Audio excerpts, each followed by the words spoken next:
Hello friend, আমার GM football training তোমাদের কাছে আমার একটাই অনুরোধ, আমার কথাগুলো পুরো শুনবে। আমি চলে আসলাম একটা ভিডিও নিয়ে।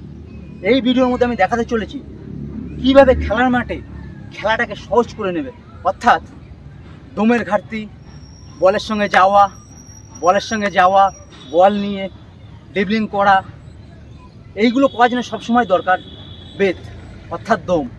সেই দমটাকে সচল বা বলের সঙ্গে তোমার ইজি টাচ বা সহজভাবে কীভাবে হবে, যখনই তোমার দম থাকবে বা বেদটা ভালো থাকবে তখন তোমার কোনো প্রবলেম হবে না খেলতে। সেই জিনিসটাকে সচল করার জন্য বা সেই জিনিসটাকে ঠিক করার জন্য আমি একটা প্র্যাকটিস নিয়ে এসেছি। এই প্র্যাকটিসটা তোমরা দেখো, করো। আর এই প্রত্যেকটা প্র্যাকটিস এটা যখন খেলা শেষ হয়ে যাবে, তোমার প্র্যাকটিস শেষ হয়ে যাবে, অর্থাৎ যেমন ধরো গেম খেলছিলা, গেম শেষ হয়ে গেল বা প্র্যাকটিস করছিল, প্র্যাকটিসের পরে যে এক্সট্রা এই এফোর্টটা যে নিতে পারবে তার কোনো প্রবলেম হবে না খেলার মধ্যে। পরে কিছুদিন পর থেকে দেখতে পারবে যে খেলার শেষে তুমি এইগুলো যখন করছো তখন তোমার ইজি হয়ে যাচ্ছে খেলাটা। অর্থাৎ আমি যেগুলো দেখাবো এই ভিডিওর মধ্যে সেগুলো তুমি করলে পরে তোমার খেলার ইমপ্রুভ হবে, তোমাকে কেউ ধরতে পারবে না, অতি সহজে তুমি খেলার মধ্যে এগিয়ে যেতে পারবে।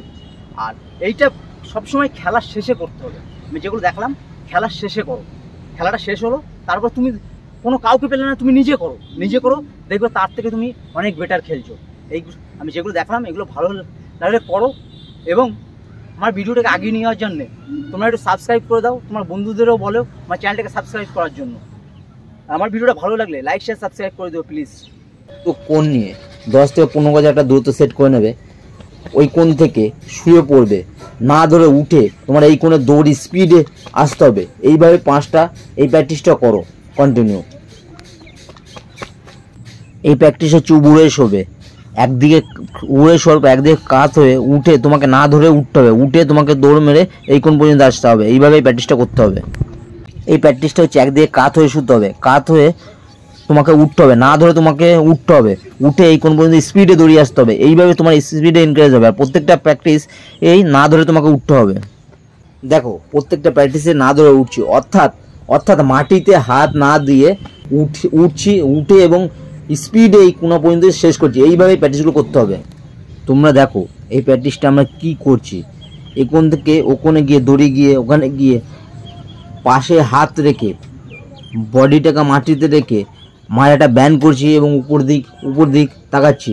এইভাবে এই প্র্যাকটিসটা করতে হবে। দৌড়িয়ে এই পাশে দৌড়িয়ে এসে সাইডে হাত থেকে মাজাটাকে ব্যান করতে হবে, ওপাশে দৌড়িয়ে গিয়ে সাইডে হাত থেকে মাজাটা ব্যান করতে হবে। এইভাবে কন্টিনিউ 1 থেকে 2 মিনিট এই প্র্যাকটিসটা করতে হবে। এইভাবে করলে পরে তোমার স্পিডে এনকারেজ হবে, দমের ঘাটতি পূরণ হবে।